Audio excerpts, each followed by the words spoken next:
Do you know that India traditionally makes macaroni? Not a single Mughal ate Mughlai food. Okay.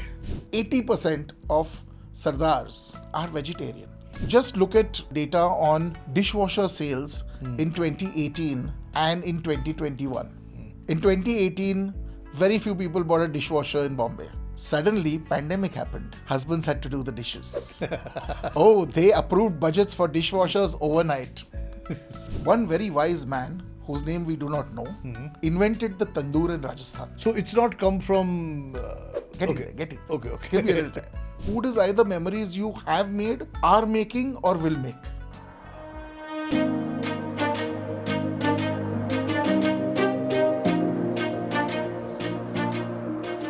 Hello and welcome to an all-new episode of A Century of Stories India, brought to you by IDFC First Bank, now recognized by Forbes among the world's best banks of 2025. I'm your host Kunal Vijayakar, and today we're tracing the flavors of a newly independent India. From the smoky tandoors of refugee-run dhabas to the quiet kitchens where recipes became acts of remembrance. And to help us plate up this journey, I'm joined once again by Dr. Kurush Dalal, archaeologist, historian and culinary anthropologist. I got that word right.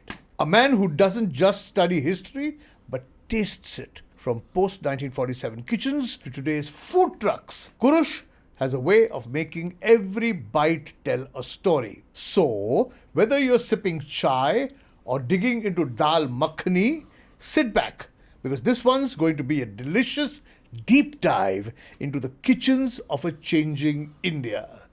Kurush, do you think India has changed? So thank you for having me on this show, Kunal. It's great fun to be talking to you. And yes, I think India and its kitchens have changed, and some of them have changed radically. Okay, for the better or for the worse? I don't think change can be judged quite like that. Just think of our kitchens, Kunal. Your grandmother and my grandmother didn't have 100% access to gas-run stoves.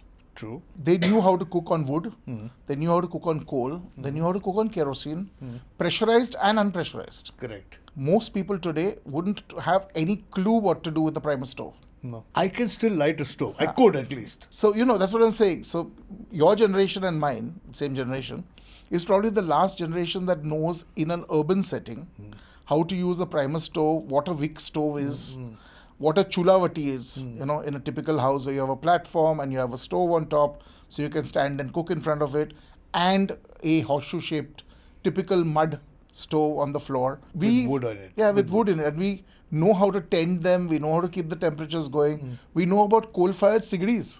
I mean, how many people have seen a sigri today? True. We've seen barbecues though. Oh yes, and Weber grills. Yes. A lot of what we use today, technology has changed our kitchens and has freed women. Hugely freed women.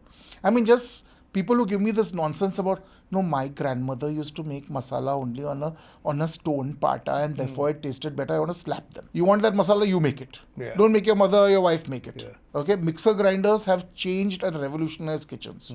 Refrigerators have revolutionized kitchens. Gas ranges.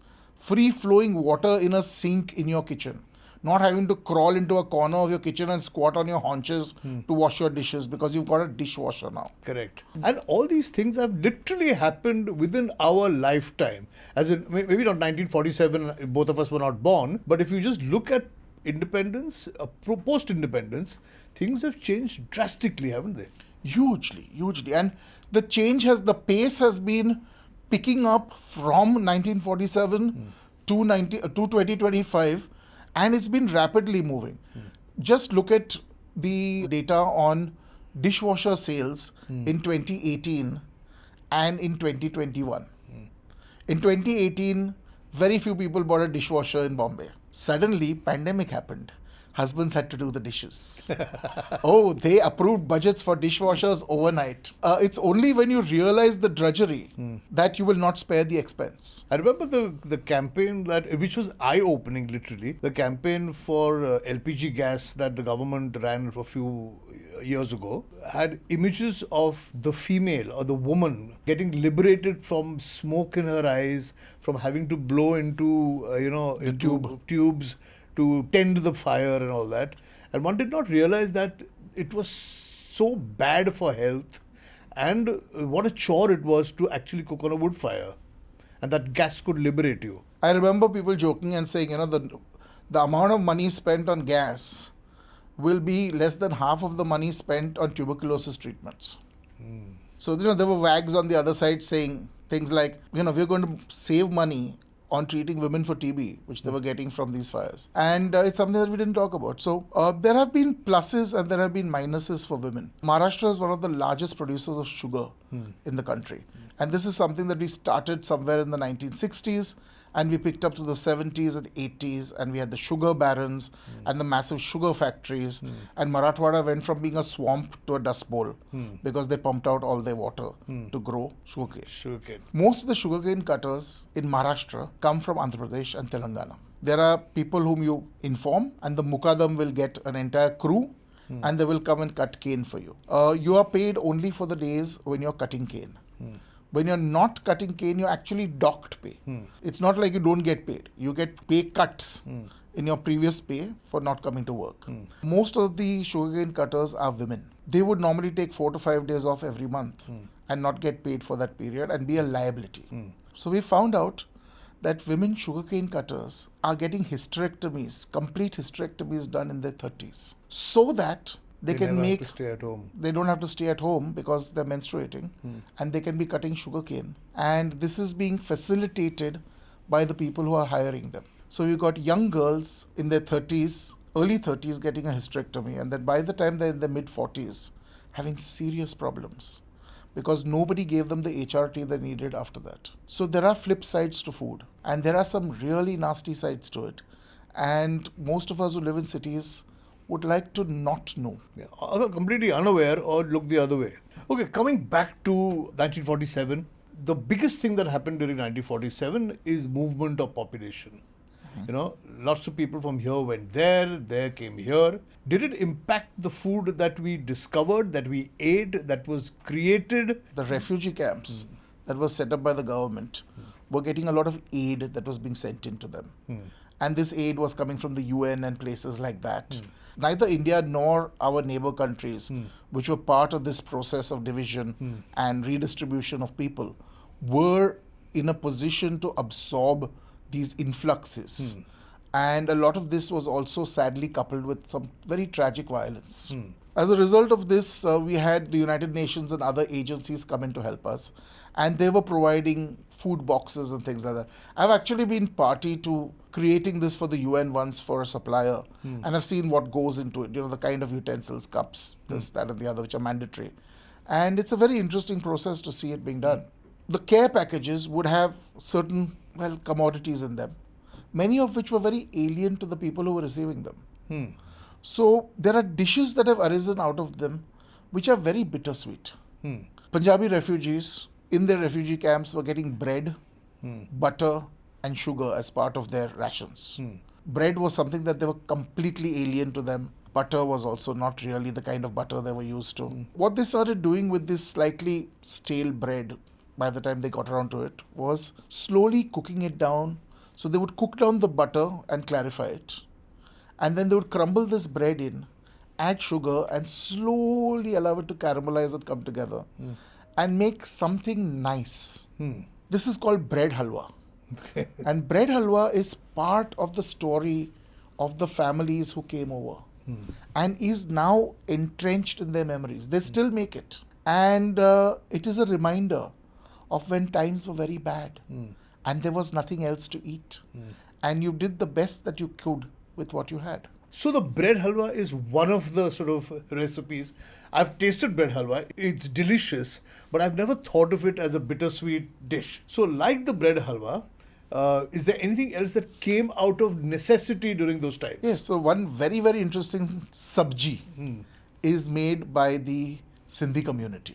So, Sindh is the only land which belongs to the national anthem of a nation where that area is not part of that nation. It's not there. It's in a national anthem, but not on land. Yeah. So the Sindhi community went through their own very tragic travails, and they ended up making two very interesting dishes. So one is a sabji that they make out of bread. So the same bread was being given to them also. So they started making a sabji out of bread. Cubing up the bread, giving it tadka, and feeding it to people for breakfast. Is that a Sindhi thing? Yes. My mother used to make it, my grandmother used to make it at home, but... It was basically a very common sense thing. You got stale bread. What do you do with it? You cube it, toss it, give it some flavor, hide its sourness, and consume it. Marathi te pavachi bhaji बनवून pavachi usal.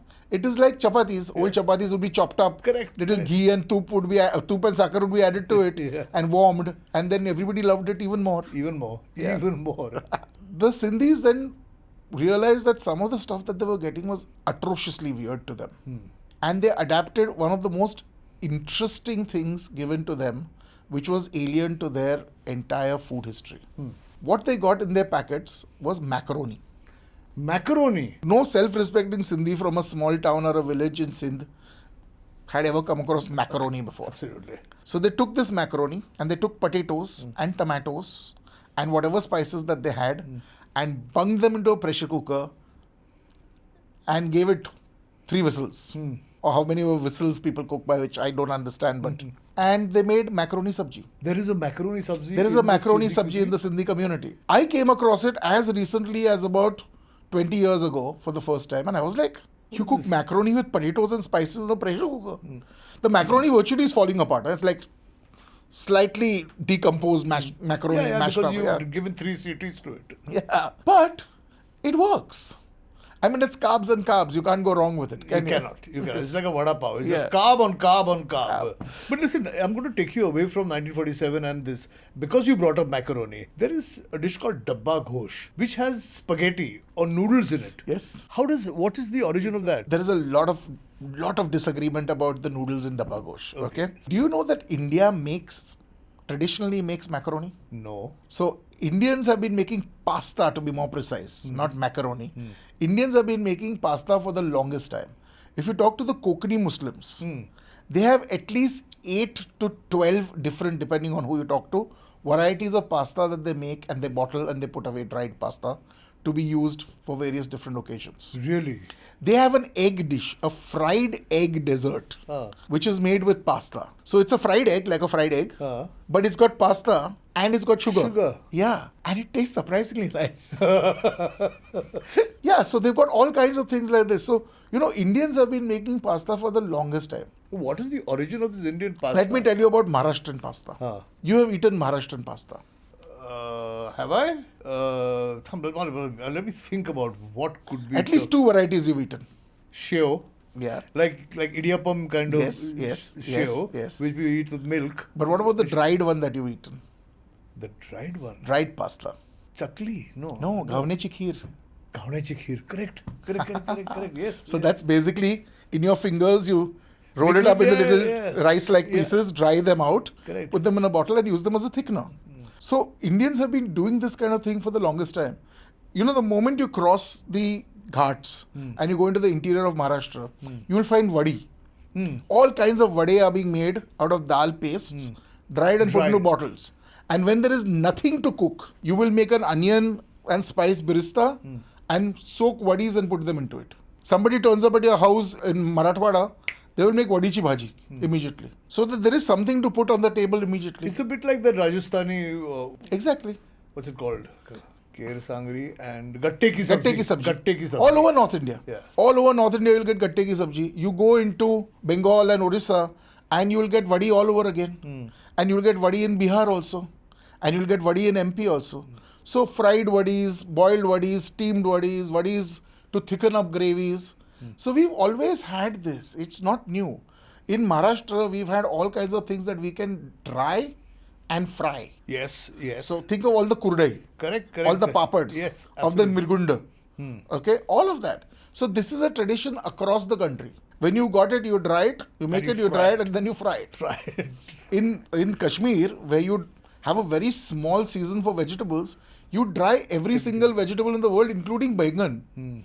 I was blown away to see dried baingan the first time I saw it. But it's there. And they'll dry it, they'll put it into bottles, and they'll keep adding it to whatever gravies they're cooking. Yeah, true. So, this kind of adaptation is key to all mothers, grandmothers, mausies in those kitchens of yore. And the reason that we sadly don't have records for this, And this is going to sound a little terrible. And one of the things that is really sad is that we kept our women illiterate. Illiterate women were safer than educated women. Thinking Yeah. women who could. When the first education survey was held in India? 1896-97. Can you guess what the percentage of educated women in India was?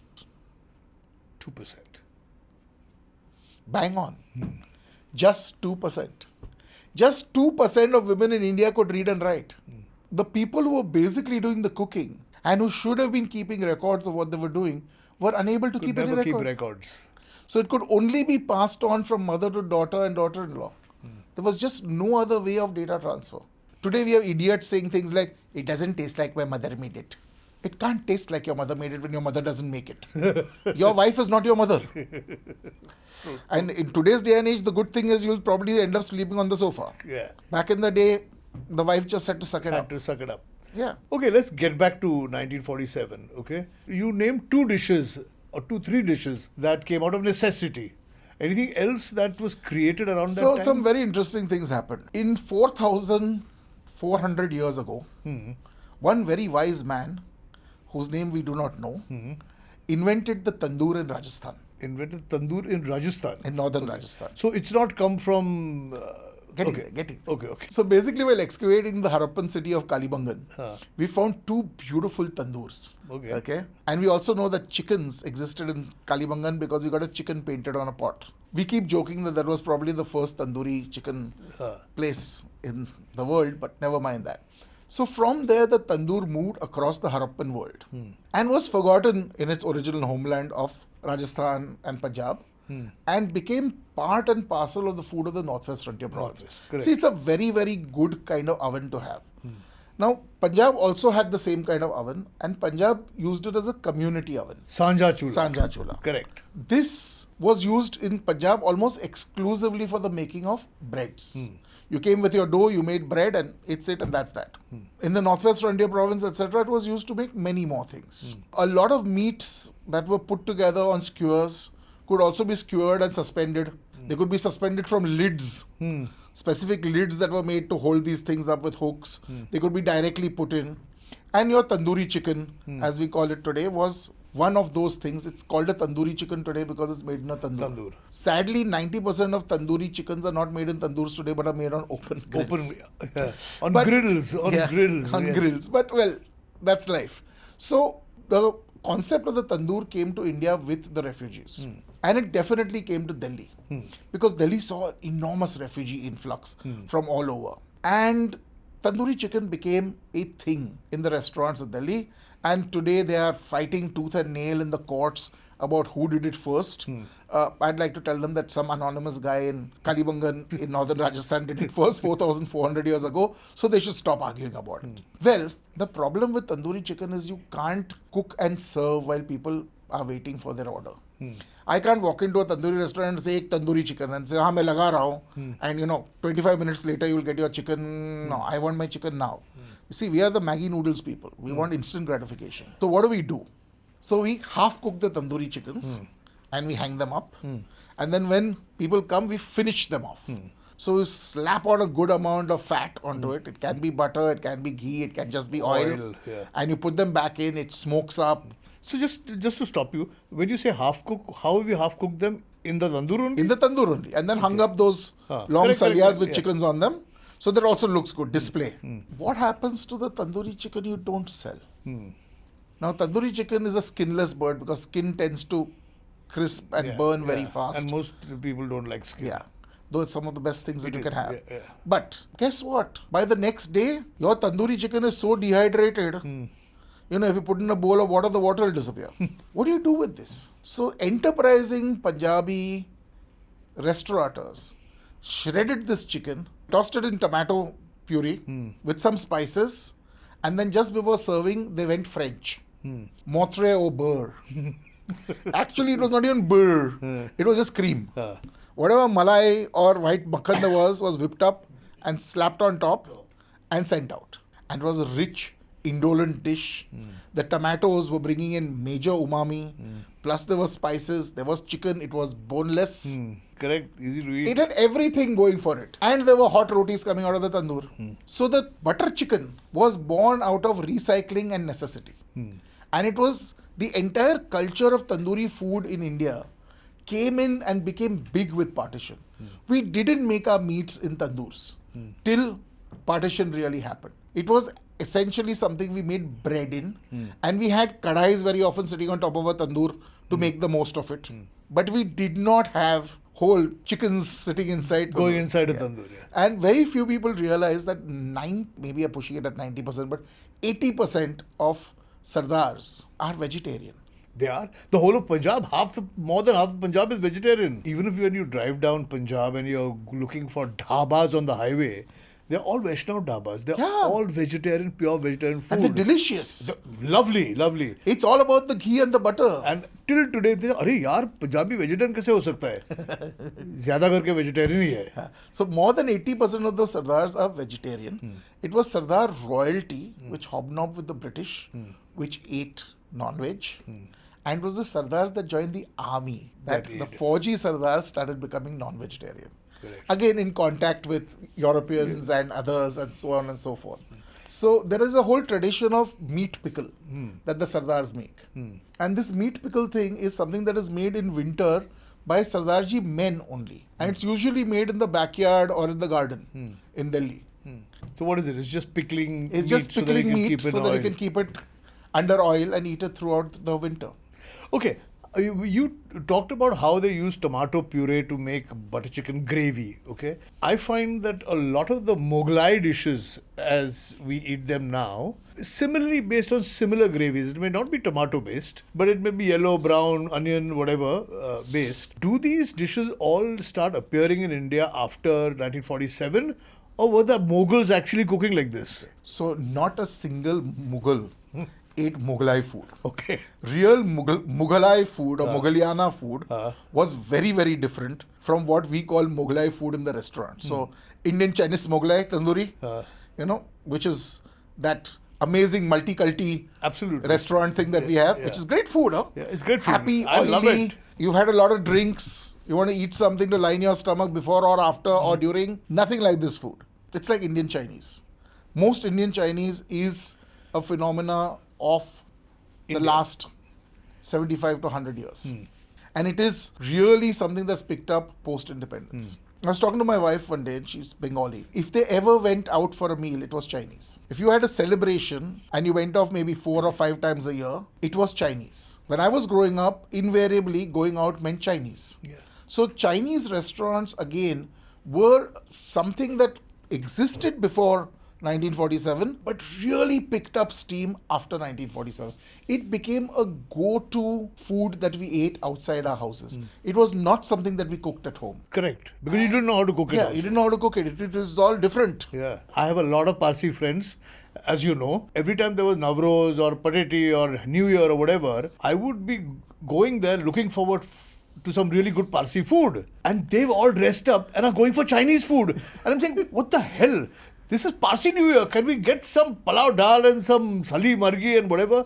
No, we are going for Chinese food. And everybody's going for Chinese food. Link's Pavilion is booked for Parsi New Year about a month in advance. Yeah. If you turn up on Parsi New Year day and ask him for a table, You're not getting Baba it. Ling will die laughing. Yeah, don't even ask. Don't even ask. So unless you know the window to go in, after 2:30. When everybody's gone home to do Siesta. Vaporio. Yes. Struggling to keep up with what your CA tells you? You're not alone. Most people never learn it in school. That's why IDFC First Academy offers bite-sized courses, interactive quizzes, and simple explainer videos to make finance easy for everyone. Whether you're curious about investments, banking, or protecting yourself from fraud, you'll find everything you need in one place. Start learning today at idfcfirstacademy.com.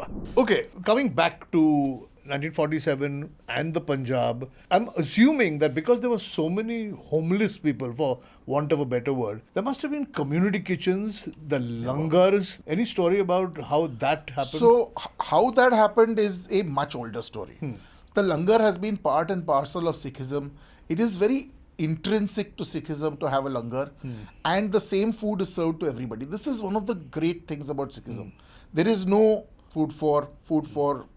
No, everybody sits together. And eats the same everybody food. eats the same food, shoulder to shoulder. They don't give a damn what your birth is. You can be Hindu, Muslim, Sikh, Parsi, Christian. Everybody sits together, eats. Everybody participates in washing the dishes or something or the other as part of giving back, seva to the Seva, langar. seva. If you can't, they will not force you. So this has been very, very much part and parcel of the ethos that is Sikhism. And this was a huge thing after the events that sundered the Indian subcontinent in 1947. Gurudwaras became a huge point of contact. People had no place to sleep. People had no place to do anything. I mean, this sounds really weird to us, but just think of it. If you've got hundreds of thousands of people displaced, where are they going to go to the loo? I mean, nobody asked this question, And sanitation is a huge thing. So, Gurudwaras built communal toilets, bathing spaces, food was available, place was set up where people could set up tents, and Gurudwaras, not necessarily on their own premises, moved langars out to the outskirts of villages and cities. Maidans. Every single Maidan was taken up in the Punjab probably from 1947 to maybe 1950. It took time to redistribute these populations, to find places for them. And many of them still have very, very strong memories of those events. Yeah, and that generation is slowly going away. Almost gone. Almost gone. But in our childhood, I had a lot of friends, parents who remembered those days quite, Vividly. like a movie, like watching a movie. Since we are talking about langars and the community food, what about the food that is prepared in the langar, the kind of food that is prepared in the langar? So the kind of food that is prepared in the langar is usually 5 things. Okay. Maximum 6. So there is dal, chawal, roti, sabzi. If somebody is being especially showing great largesse, there will be something sweet, which will invariably be a sweet rice. Today, I have also seen jalebis in some langars and things like that, but those are normally brought from a halwai to be distributed. Okay, and there will be chas that is served. That is it. That is a langar. So there will be dal, roti, chawal. There are langars which will be without roti because there isn't somebody to make To roti. sit and make roti. Yeah. It's a pain It's a pain to make roti. them. Yeah. And there, it is a conveyor belt when they're making them. That has changed interestingly in the last 25 years because of the advent of the Indian-made roti machine. True. And this roti machine is mainly for langars, large caterers or catering establishments because it can't really be moved around. Yeah. And it makes the roti-matic and things that look like a joke. Because for 80,000 rupees, you have something that is flipping out 2 hot chapatis per minute. Including fulawing. Yes, everything. Yeah. And you have one guy sitting down there with a paintbrush, slapping on a bit of ghee onto ghee it on top of and it. tossing them and somebody else stacking them up. Yeah. So that has changed the roti making part. And see, look, it's a lot of pain to make that food. That food is cooked in enormous quantities. The more popular the langar, the larger the kitchen. And to get those proportions right. Many of these kitchens feature in international food mega factory Shows. Yeah. because you have taps that open directly in. There's a tap on top. Yeah. You have vessels that are on swivels, which can be swiveled over for emptying and which can be washed onto the other side immediately for the next round. Correct. I've also seen kitchens where the rice is cooked on a floor above. Yes. And when cooked, it's sent to the floor below through a hole in the floor. Through a chute. Yeah. And it comes with the water. Yes, with the water. And there's a large chalni at the bottom which collects everything, drains off the water, so that water allows it to come down the flue very fast. Because space is a constraint, right? And when you're living in an urban setting, space is a greater constraint. So the Sindhis also many of them call their temples Gurudwaras. They also go and visit Punjabi Gurudwaras. Correct. And this is mainly, as far as I have been able to observe, something that has happened since 1947. Because they were in the same boat together. Correct. And they were taken care of by the same people. So many of them will still visit Gurudwara. Gurudwaras and make their own peace with their maker without being Sikhs. And the Gurudwara is open to all. There is no this thing to anybody. You just leave your shoes outside and cover your head and you're in. yeah. speaking of all the people, when they slowly started settling down, when there were Sindhi camps were made in Delhi also. There were camps for refugees, plus they were given restaurants. I mean, not restaurants, they were given galas to open up businesses. Some opened restaurants, and some built their homes all over again. Did the cooking or the food that they used to do when they were back in their homeland change drastically when they came into their new homes and their new lives, or was it pretty much the same? Did the movement change the food, the cuisines? For the Sindhis, it changed quite radically in many ways. So something that most Sindhis missed. I mean, this generation doesn't realize it, okay? But the last generation was irritated that their parents would keep talking about lotus stems. B as it's called. And talk about the beautiful lotus stems of the Indus River that they were used to and how they missed that. Today, bee is available and comes from Kashmir. And it is available in Bombay. It comes frozen. I hear there's even somebody who sends it fresh, chilled on a daily flight in season and stuff like that. So suddenly it is now available, and I've seen some beautiful lotus stem recipes in restaurants and things like that. But this was something that was just not available. So like this, there were many things that were not available to them. I don't know if you know, but there is a meat substitute, a vegetarian meat substitute that is very, very popular all over Southeast Asia and Eastern Asia called seitan. No, I don't know. So basically seitan is an option for those who want to eat a high protein vegetarian object. The Sindhis have been doing it forever. Really? What is it made out of? It's called mukundavadi. Mukundavadi? Yeah. What is it made out of? So basically you take a lot of dough and you start washing the dough. And you wash it till all you have left is the gluten. And then you take that gluten and you chop it up into pieces and you treat it like meat. Does it become stringy and yes. does it get that sort of Yes, very much that consistency. I was very, very blown. And you fry it and you make masala it and fry it and you make little wadis out of it. And you're like, what is this thing I'm eating? Better than making kathal. Oh, definitely. So the only way I like kathal is raw, shredded, Maharashtrian style dry sabji, which I really like as a sabji. It's not passing off as anything else. I grew up hating jackfruit because like a durian, when you open it, a durian is far more stinkier. When you open a jackfruit, it's got this smell. And at my grandmother's house, there used to be a lot of fresh jackfruit. Probably growing in the backyard. Well, no, we are Mumbaikars, so we had no backyards even then. But we didn't have Konkan, Sagao and all that. We are from here only. No, but the only way I'd eat it is that the seeds she would boil and she would feed them to us. But jackfruit, I'd never eat, But seeds are made into sabji. Yes, you can make that sabzi also. Do you know jackfruit could feed the entire country? We waste about 60 to 70% of the jackfruit crop in India. Really? I mean, waste means it just rots. Rots. But I have learned to like jackfruit. I was sitting at a friend's house the other day during the mango season, and he brought one big plate of mangoes and one big bowl of jackfruit, obviously freshly come from the Konkan. And I said, I don't want to eat mangoes right now. So I tried this jackfruit and I ate one gur or nug or whatever it's called. I said, oh, this is not bad. I've never eaten in my life before.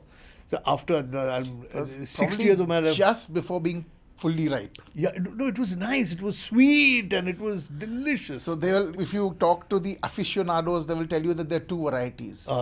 Barkha and Kappa. Okay. One is the firm gur, which is, if I have to eat it, I'll eat that. The other one is this podgy, custard-like finish, which is the one that is really pongy and which gives durian a great run for its money. But I'm a convert. I'm a convert to jackfruit. I'll stay away from the ripe. Yeah. No, not in my biryani, but as a fruit, I don't mind it at all. But it's raw jackfruit that's put in the biryani, so you can be a little... Correct. We spoke a lot about the Sindhis and how they were one of the most affected people during partition. Till today also, they don't have a state that is called Sindh or anything. I mean, state in India. But there are pockets where they settle down and the food in those areas, even today when you go, is quite fabulous. So the main concentrations were in Chembur and Ulhasnagar as far as we are concerned. Correct. In Mumbai. And those were very, very big camps. What you have to understand is Bombay and Karachi So Bombay was the capital of Bombay Presidency, Karachi was the capital of Sindh. They were sister cities. Correct. And people were continuously going to and fro by ship. So there were ships that sailed regularly up down on this route, and anybody who wanted to go for any reason to Sindh or Baluchistan or the Northwest India province would sail from Bombay by sea and then catch a railway. Because the other railway route was a very long, torturous route across India. So it was easier to just ship out to Karachi and then catch a train from a train from Karachi, or even go upriver to Rohri on the Indus, So there were people who had businesses in both places. So I had a very close colleague of mine who's in the Indian Express, Mr. Parab, and his family had family in Karachi and family in Bombay who were both doing business with each other. And they had family in Africa and they had family down in Sindhudurg from where they came. So just imagine, people from Sindhudurg had one business clan here, one business clan there, and one business clan there, and they were busy sending stuff to each other. So, this kind of network existed. There was a large Parsi population in Karachi. Yeah. I mean, compared to Bombay, no, but large. But still, There were about 5,000 to 6,000 of them. There was a large Goan population. There was a Goan club in Karachi. And all those Goans had mainly gone from Bombay. They'd come to Bombay during the British Raj. They'd become part of the Bombay Goan establishments. And they'd gone from there. So this kind of sister relationship was a very, very big relationship that we had. And this land was given to them to settle onto. And they made a mini Sindh out of it. How could they express themselves? What did they have? They didn't have their land any longer. They had their language, which was disappearing because their children were going to schools where Sindhi wasn't a language that was taught. Hindi and Marathi and Hindi, whatever Marathi, English medium schools mainly. The one thing that they could do was their food. So, Chembur is such a great place to do a Sindhi food walk. Yes, and you've been talking about it for a very long time. Yeah. So much of this food that they brought back with them and the memories of their food became things they held on to. So if you go to Ulhasnagar, there's even vada pav, which has been Sindhiized according to the Sindhis. Really? And it tastes different. Okay. Now, I don't know what they do to it, but it does taste different. So I was speaking to my friend Alka, who does a lot of research into the food of the Sindhi community, and she was also telling me about how, so many young Sindhis today have forgotten their origins, which 2 generations held on to very strongly. And now finally, the youth is slipping out through the fingers. They are forgetting what it meant to be Sindhi. So there's a lot of attempt to keep Sindhi alive and hold on to it. But, I suppose a cosmopolitan education and city is bound to happen. So going back to independence, did one part of India, any region, state, city, stand out as a true melting pot of cultures post 1947? So I'd probably split that between Bombay and Delhi. Some very bizarre things happened to food. Things changed. Yes. Basically, things changed. Things changed. Yeah. And when you come back to Bombay and Delhi, you see the kind of melting pot. You see the fact that in Bombay we have a dish called fish koli vada. And fish koli vada, not a single koli was harmed in the making of fish koli vada. Yeah. And I don't think in Sayan Koliwada there are any colis at all. No. So Sayan Koliwada was another great refugee camp. Yeah. Lots of Punjabis settled there. And they were very hardworking, very industrious people. So they went into making machine parts and all kinds of things like that, repairing old vehicles. Spare part shops. When you and I were growing up, if you wanted spare parts for your car, you went to Sayan. You went there, yeah. And in between them, you had people making chole bhature. Beautiful. Oh, God. And but just to take off from there, so people making chole bhature means small restaurants. For even Delhi, a lot of those old dhaba types, Kakeda dhaba and all, are all refugees who were given space and then started cooking and feeding the rest of the city's food that was actually never really cooked in their homes. no. Yeah. So this is not really home food. So any good Punjabi will tell you that your dal makhni is not ever cooked in a Punjabi home.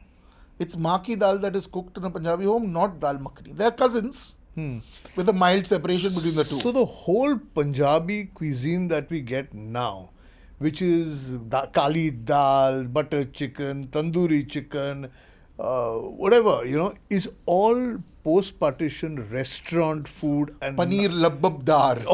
all that is post-partition Restaurant food and not really the kind of food that is even till today cooked in Punjabi homes. So no self-respecting Punjabi will eat paneer Jaipuri, okay, or paneer Amritsari. Yeah. There is nothing like that. Nothing like that. Okay, and they will eat a lot of paneer. Please don't get me wrong on that. So so a lot of little things like this. It's like mutton kolhapuri in Mumbai. It's got nothing to do with Kolhapur. Oh, excuse me, will you be able to go to Kolhapur and find a mutton kolhapuri? I don't think so. No, I don't think they'll so. beat you. Yeah. So give me a dish that was there in your memory but has now literally disappeared. Can you think of anything? So many. Really? So for example, how many Parsis make Masoor Majeeb any longer? But yeah, How many make, Chaurama Paya is one of those things that they make, black-eyed peas with trotters. It's one of the few things that is still made. It's still made. But more often you call up a caterer like me and say, "Arey boss, will you make and send in winter?" And then I make and send. And then they'll say, please make gaur amli ni kachubar with it, because who the hell is going to sit at home and make gaur amli and make kachubar out of it? So a lot of these things are disappearing. I've had clients who've come back from 40 years in Canada. And this is my last time I'm coming back home. I have come back to meet family and to see the places of my childhood. They will ask me to make dishes that nobody today eats. So for example, Gawar Singma Ambar. Ambar is small prawn. Ambar is the tiny shelled prawns, the yeah. pink prawns that are shelled, cooked with string beans. Delicious. I had to dig out one of my mother's recipes and say, oh, that's how it's made. Damn, I don't remember eating this. Since then, we make it quite regularly. Another dish is called Titorima Margi. So Titorima Margi? Bitter beans are sprouted. Wow. Then they are popped. Then they're cooked in coconut milk and spices along with chicken. And the trick is, delicious. the trick is, because the chicken, the broiler chicken takes a bit of time to cook, it's perfect to cook with the titori. Because the cooking time is the same. The cooking time is the same. You can also do it to prawns, but they become a bit rubbery. Yeah. So to remember to put them in the last prawns at the end. So one dish that I grew up eating with my grandmother was called Resani Akuri. So the point was, refrigeration was in her childhood non-existent. So if by chance meat was left over from last night's dinner, the meat pieces were pulled out the next morning, shredded, pulled meat, and the gravy would be reduced down to almost nothing, and then an akuri would be made with that. Wow. She would also sometimes, when prawns were cheap, make an akuri with prawns. Kolmini akuri. I made it for my wife. My wife couldn't believe that a dish like this existed. She was like, what a fabulous dish. Why don't more people make it? So little things like this. She would make matchsticks of potatoes and then chop them into tiny little cubes. Tiny, diced, very finely diced potatoes, and put them in her akuri when she was cooking her onions. Okay, and cook those down and then build the akuri on that. My mother would never put potatoes in her akuri because that was done to make the akuri go longer. You use less eggs. Yeah. So my grandmother would always make beaten eggs on various vegetables. So that 3 eggs would feed 5 people. Correct. Because it reminded her of poverty. Yeah. To her, she would die before she had. So we keep telling her that take as many eggs, no. But make fetela ida sometimes, beaten eggs instead of whole eggs. No. Never. To her, that was a scar from her childhood. That was a horrible memory of a time when things were bad. It's like my grandmother never ate potatoes because in her childhood, potatoes were rationed and the quality of potato was so foul that they grew to dislike potatoes, which I could not understand. I said, how can you dislike potatoes? She said, I don't like potatoes. Because of those memories. But we've talked a lot about, food related to memories and stories and all that. And since this episode is about pre-independence, post-independence, what is that one dish? I think I know where you're going to go with this, but what is that one dish you feel best tells the story of post-1947 India? This is a hard one. I would usually say butter chicken. That's what I thought. Okay. But you are Kurush Dalal and you will not say butter chicken. So I would usually say butter chicken. But to me, there is no dish that talks about the tragedy of that event like bread halwa does. To me, bread halwa is like a slap in the face because you eat it as somebody who did not understand where it came from, and you love it and you say, what fun, and what a great thing to do with bread. And then you realize it wasn't done because it was great fun. It was done because you're trying to get a little happiness during a time of great darkness. Oh, that's very well put, I must say. God, this has been not only enjoyable chatting with you, but there were moments of just emotion going up and down in this conversation. So thank you very much for just chatting with us. That was the one and only Dr. Kurush Dalal, and this was A Century of Stories India, brought to you by IDFC First Bank. I'm Kunal Vijayakar. See you next time. And now it's time for safe banking tips from IDFC First Bank. Let me tell you about phishing. No. I'm not talking about spicy fish curry or fishing for compliments. I'm talking about emails or SMS messages that pretend to be coming from a person or a source that you know, but are actually trying to steal your personal information. If you're ever in doubt, don't act on such mails. Call up the person and double check if it's him or not. It can save you a lot of trouble.